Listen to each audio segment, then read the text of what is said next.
Hindi rin sumusuko ang mga naghahanap sa 53 pang nawawala sa Negros Occidental.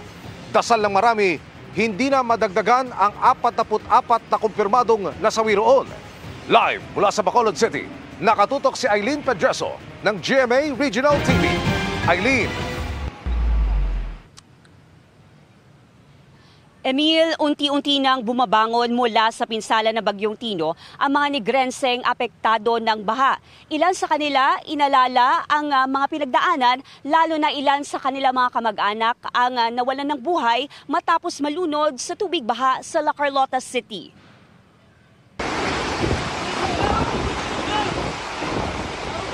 Halos abot na ng tubig baha ang mga kabahayan sa Barangay Roberto Salas Benedicto sa La Carlota City, Negros Occidental noong kasagsagan ng Bagyong Tino.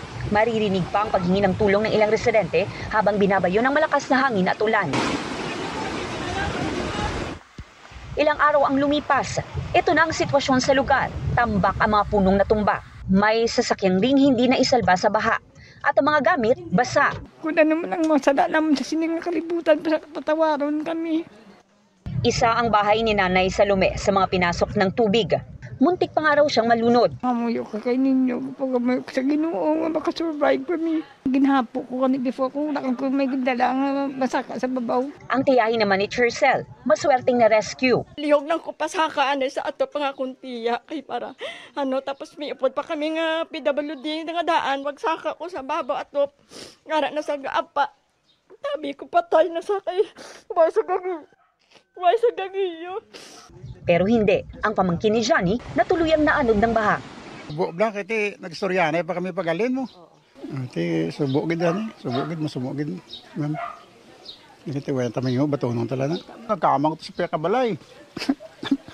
Oo, kay dalom madaan mo. Ayon sa CDRRMO, 14 na barangay ng bayan ang apektado sa pananalasa ng bagyo. Dako gid ang halit sa mga panimalay, no? Ubrahon ang tanan nga matatapan ang mga pumuluyo sa La Carlota. Sa buong Negros Occidental, mahigit 130,000 individual ang apektado. Naunang inireport ng PDRRMO na 50 ang namatay dahil sa Bagyo Tino. Pero as of 2 p.m. ngayong araw, nagpalabas sila ng datos na 44 ang casualties at 53 ang missing base sa isinagawang verification. May mga gin-deploy naman tangas search and rescue teams, nag-deploy man ta clearing team, kag nagbulig sa mga LGUs. So far, subong aton nga mga main roads accessible naman.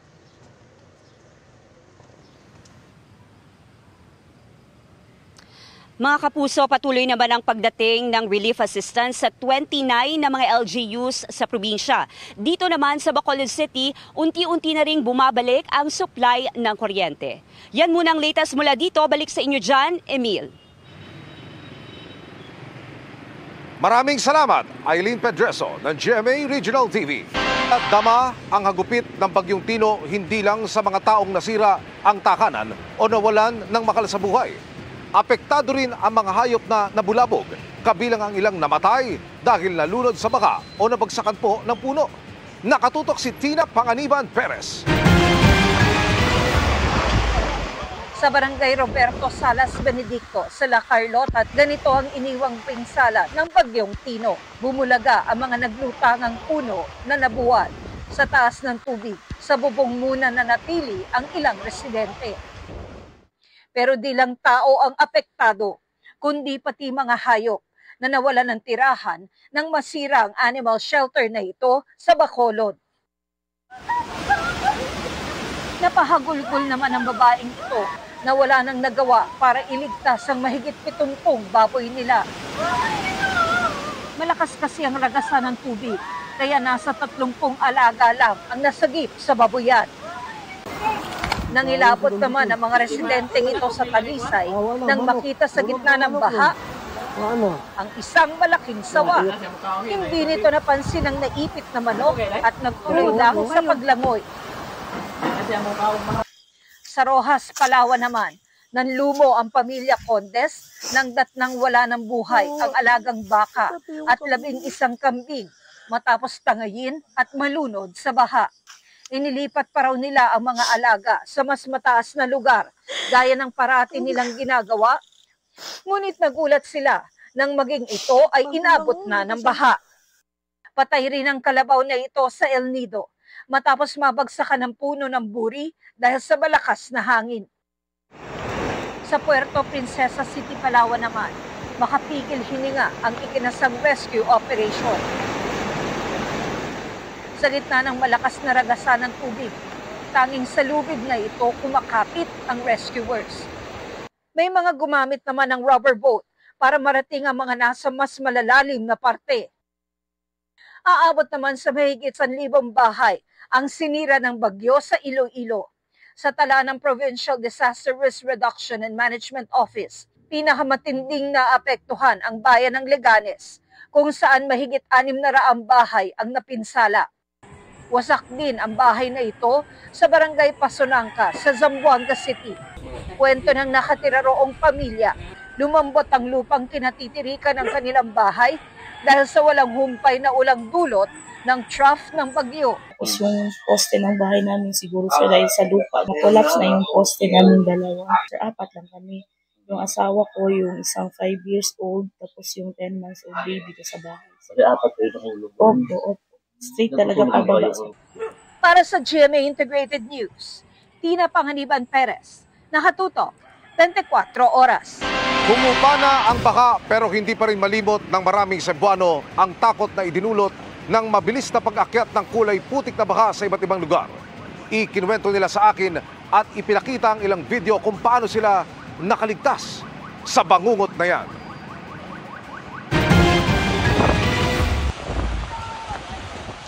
Ang mga tagpong ito'y kuha ng mga residente ng Villa Azalea Subdivision sa Barangay Kotkot, Liloan, Cebu nitong Martes. Hindi makapunta kong emergency. Pwede please guys. Tabangin. Ilang saglit pala mga lumilipas ng mistulang lamunin ng kulay putik na baha ang kanilang lugar. Matapos bumigay ang katabing dike at rumagasa ang tubig papasok sa kanilang mga bahay.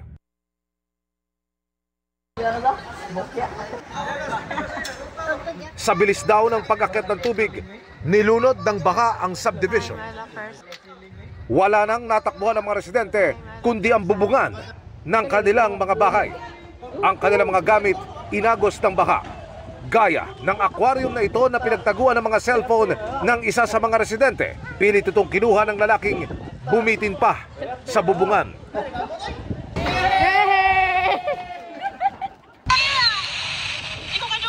Niragasa rin ng baha ang gasolinahang ito na nasa labas ng subdivision. Kaya ang supervisor nitong si Rhea, inakyat ang nakaparadang trailer tanker para maisalba ang sarili. Inakyat din niya ang mga anak, pati na ang iba pang miyembro ng kanilang pamilya. Umakyat kami sa tanker, mga ganito na sir yung tubig kasi galing kami sa opisina. Ang kanyang mister na si Edwin, inabutan ng pagtaas ng tubig pero butit nakakapit sa signage ng gasolinahan kaya hindi siya inanod. Saan kayo lumambitin nun, sir? Turo mo nga sa akin. Sige, halika, samahan mo ko. Dito po. Dito po.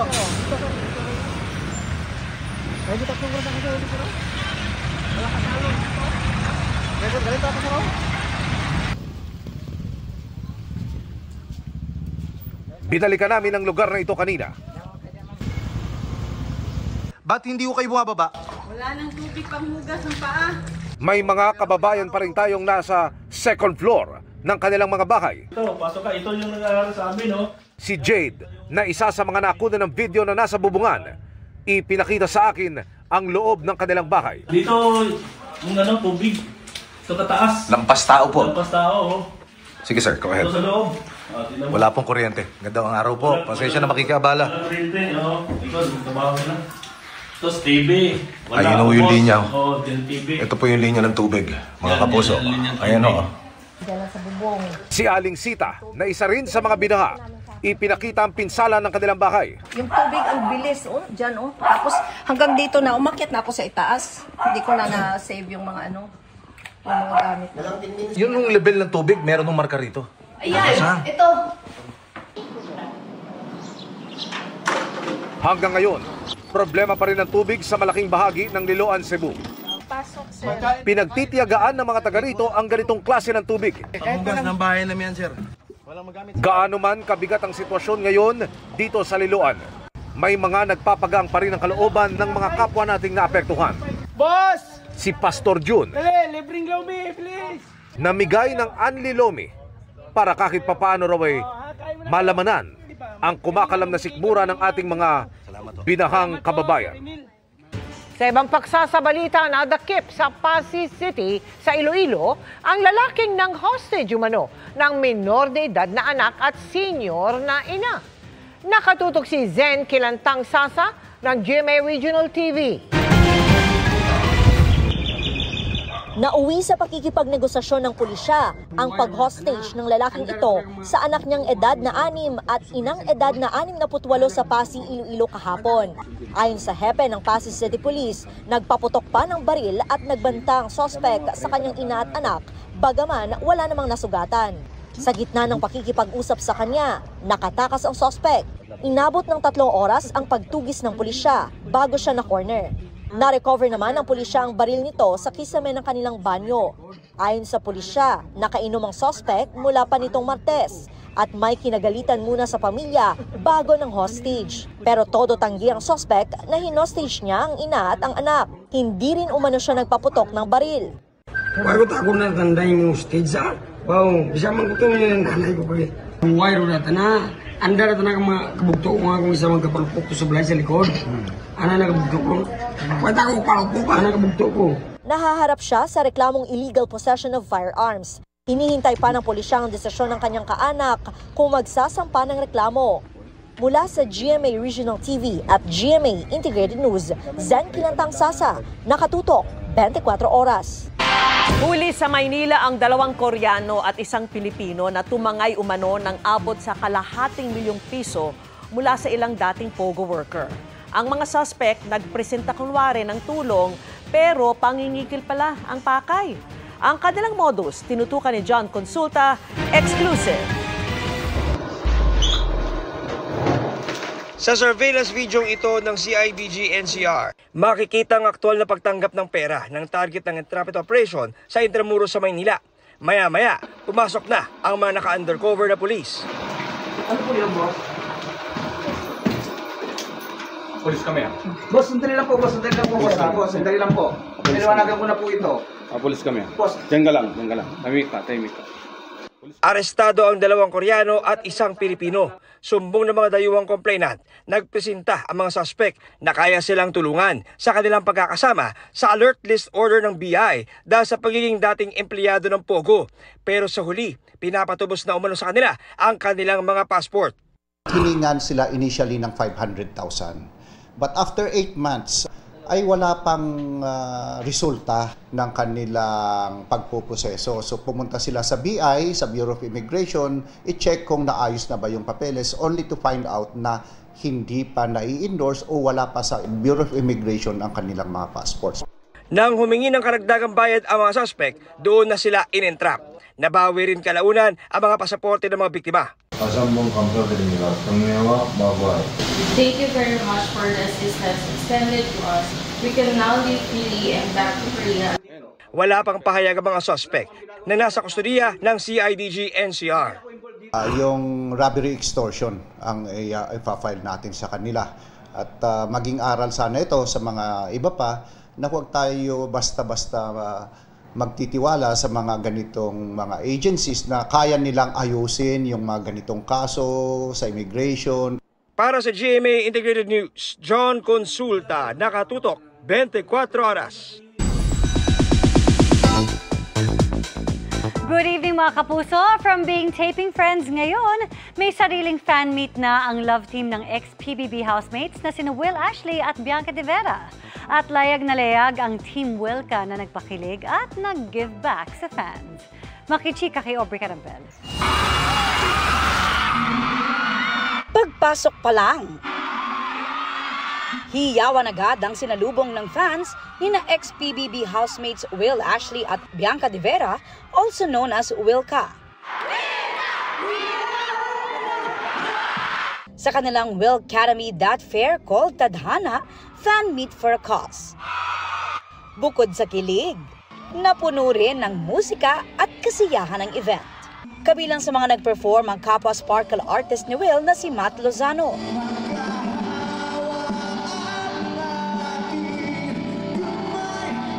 at ang bandang Ben and Ben with their vocalists na sina The Voice Kids coaches Paulo and Miguel.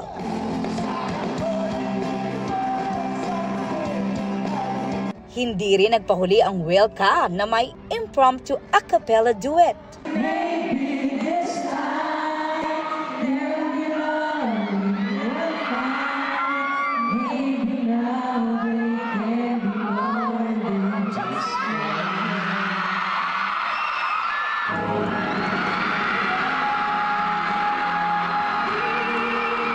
At nag-participate pa sila sa acrobat show. Masaya raw sina Will at Bianca at very grateful sa effort ng kanilang fans na nanguna sa event. Sobrang thankful talaga sa iyong pagmamahal at suporta. Sana huwag kayong magsawa. Thank you. This is a dream come true for both Will and I. Talagang pinasaya yung mga puso namin. Kinuha na rin ni Will ang pagkakataon para magpasalamat sa kanyang fans na nagbibigay sa kanya ng saya at pumuprotekta sa kanya. Lalo na sa mga panahong nakatatanggap siya ng hindi magagandang mensahe at bashing online. Para mag-spend sila ng time to defend me, to protect me, sobrang na-appreciate ko po yun. Kaya sobrang napakalaking parte nila sa buhay ko at meron silang special place talaga sa heart ko. Aubrey Carampel, updated sa Showbiz Happenings.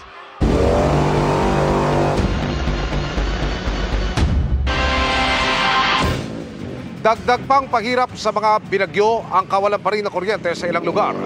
Halos 1 milyong customer ng mga electric cooperative ang nagtitiis sa ganyan. Kung hanggang kailan yan, alamin sa pagtutok ni Mav Gonzales. Binuwal ng Bagyong Tino, hindi lang mga puno kundi maraming poste ng kuryente. Kaya hanggang kanina, halos 1 milyong consumer ang walang kuryente ayon sa National Electrification Administration o NEA. As of 9 a.m. today, yung affected provinces is 20. In terms of affected or for restoration ng mga household connections, located in 8 provinces. So including po yung Region 4, Region 5, Region 6, Region 7, Region 8, Region 10, Caraga, and Negros Island regions. Meron po tayong 959,486 po na consumer connections na for restoration. Ayon sa NEA, ito pa lang yung sakop ng mga electric cooperative at bukod pa sa private distribution utilities. Walang eksaktong numero ang Department of Energy ng mga apektadong customer ng private utilities. Pero karamihan daw ng substation sa Cebu na napuruhan ng bagyo ay gumagana na. As of the latest status for the Visayas Electric Company and Cebu, all substations energized except in Liloan, with needs clearing, and around approximate 66% customers have been restored. That's in Cebu. And for the Mactan Meco feeder, 99% restored. Sa Negros Island, 29 sa 47 feeders ang gumagana at apektado ng power outage ang 250,000 consumers. Back to normal naman na sa Iloilo, Bohol at Maripipi Island. Meron na rin daw Task Force Tino ang DOE na tuloy-tuloy na nagmo-monitor sa kuryente sa mga apektadong probinsya. Sabi naman ng National Grid Corporation of the Philippines o NGCP, bukas ang deadline nila para maayos ang mga naapektuhang transmission lines. Out of the 55 lines affected by the typhoon, we have restored 50 and the remaining will be target completion tomorrow. Para sa GMA Integrated News, Mav Gonzales, nakatutok, 24 oras. Bitbit kanina ni Justice Andres Reyes Jr. ang placard na ito, pag-ibig daw at hindi kasakiman ang kailangan ngayon. We need to love our country. We need to love our countrymen. Hindi yung swapang ka, pera tinatago mo.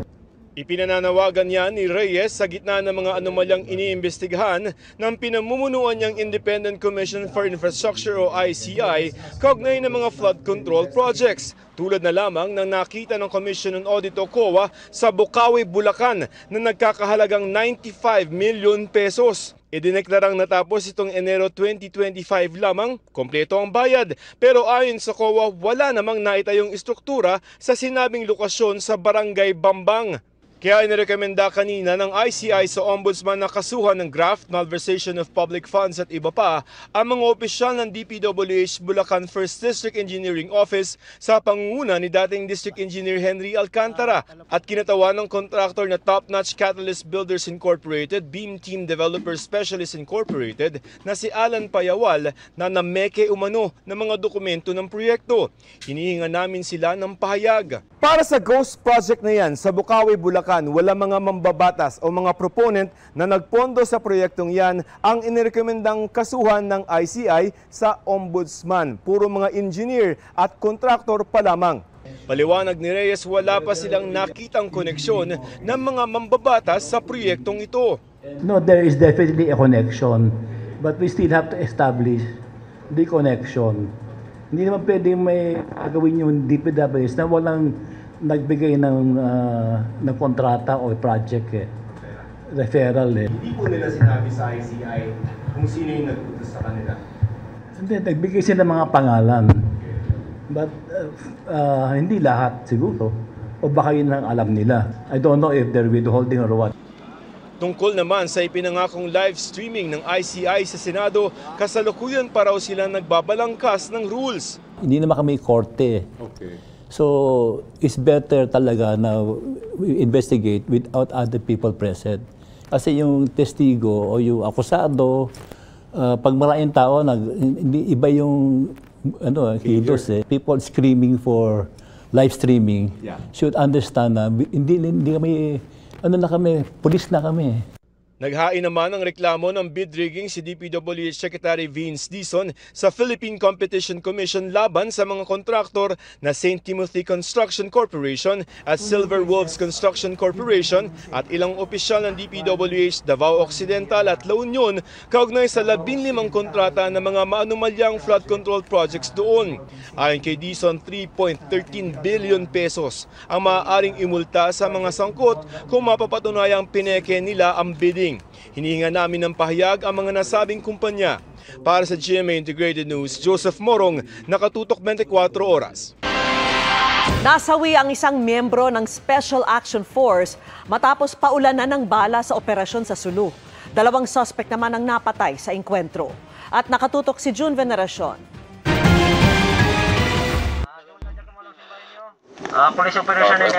Madaling araw nang pasukin ng mga tropa ng pamahalaan ang isang komunidad sa Indanan, Sulu.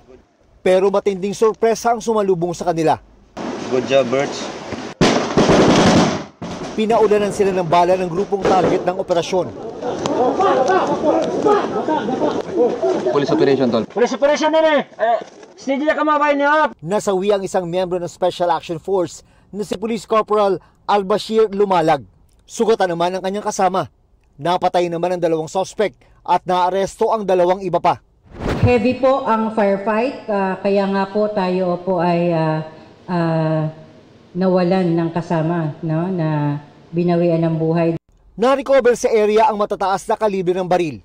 Ang operasyon na inilunsad para isilbi ang search warrant kontra sa 3 magkakapatid na sangkot daw sa gun running. It's an emerging drug group. Kasama po yun sa kanilang information. Para sa GMA Integrated News, June Veneracion, nakatutok 24 oras. Sinusuyod na ng MMDA ang mga mabuhay lane bilang paghahanda sa inaasahang heavy-gat na trapiko dahil sa Christmas rush. Sari-saring sagabal sa bangketa ang inalis habang hinatak ang mga iligal na nakaparada. Nakatutok si Oscar Oida. Walang kawala sa mga tauhan ng MMDA Special Operations Group Strike Force ang mga samot-saring mga gamit na basta nalang ibinilandra sa mga bangketa dito sa Intramuros sa Maynila. Pinaghahakot nila mula sa mga gamit pambahay, mapalamesa, upuan at kung ano-ano pa. Matagal na daw kasing reklamo ito ng mga taong wala ng malakarang bangketa sa lugar. For one, nirequest po ito ng Intramuros Administration. Ang goal nila dito is to ensure na yung mga turista, lalo na ngayon, Christmas season, marami tayong mga tourists A lot of visitors will be visiting Manila. So isa po yan sa heritage site, tourist attraction na pinupuntahan. And what we want to do is to promote it even further. So kailangan talaga maayos, malinis ang ating mga tourist sites. Pinunterya rin ng MMDA ang mga illegally parked na motorsiklo sa lugar. Yung mga unattended, tuluyang hinatak. Napuno tuloy ng motorsiklo ang tow truck ng MMDA. Matapos ang Intramuros, pinasadahan din ang ilang mabuhay lanes tulad ng Moriones Street sa Tondo kung saan mas marami pang sagabal sa bangketa ang inalis. Mga stante, kariton at iba pang gamit sa pagtitinda ang kinumpiska. Ilang sasakyan din ang natow. Sa Honorio Lopez naman sa Tondo pa rin, mas marami pang ibang sasakyan ang nahatak. Ayon sa MMDA, napakahalagang matiyak na unobstructed ang mabuhay lanes, lalo't alternate route ito ngayong Christmas rush. Sa nalalapit na holiday season, inaasahang bibigat ng gusto ang daloy ng trapiko, lalo na sa EDSA kung saan nakaposisyon ang aabot sa 29 malls sa Metro Manila. Asahan raw na sa mga susunod na araw ay tuloy-tuloy lang ang mga bantay sa gabal operations sa iba pang mabuhay lanes. Mamanduhan din daw ng kanilang mga enforcers ang mga critical areas para matiyak na naisasaayos ang mga daloy. At di naman daw sila nag-iisa sa misyong ito. So tayo mismo, even down to the barangay level, we really have to we have to come up with a concrete solution, a traffic management system na kung saan inline po ito sa national policies po natin. Sa kahabaan ng Chino Roces Avenue, masikip pa rin ang daanan ng mga pedestrian sa dami ng nakaharang. Ginawa na itong parking lot. Ang mga pampaserong jeep at ilang pribadong sasakyan, ginawa na rin paradahan ang kalsada. Para sa GMA Integrated News, Oscar Oida, nakatutok, 24 oras.